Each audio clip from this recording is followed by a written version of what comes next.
Let me begin with a disclaimer. I, on purpose, have no kids. So I have no kids. So if you don't want to listen to somebody talking about kids who doesn't have any kids, just go to the next video.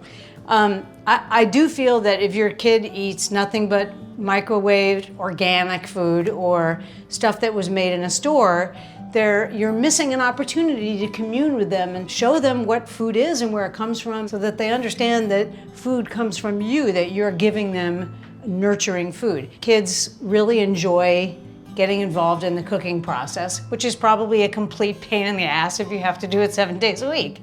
I did have an experience with my friend Michael's daughter is one of my good friends, Madeline. She's 13. When she was 6, she came over and we were gonna make pie together and she'd never made a pie.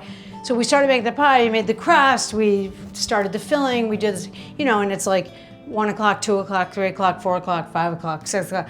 And I realized that like Madeline started acting super weird and like strange and like she wasn't responding to me and she was kind of dropping things and everything. And I learned as a childless person that you have to feed kids every like couple hours, which I didn't know. And she was like bonking in the kitchen because I hadn't fed her for really like 6 hours.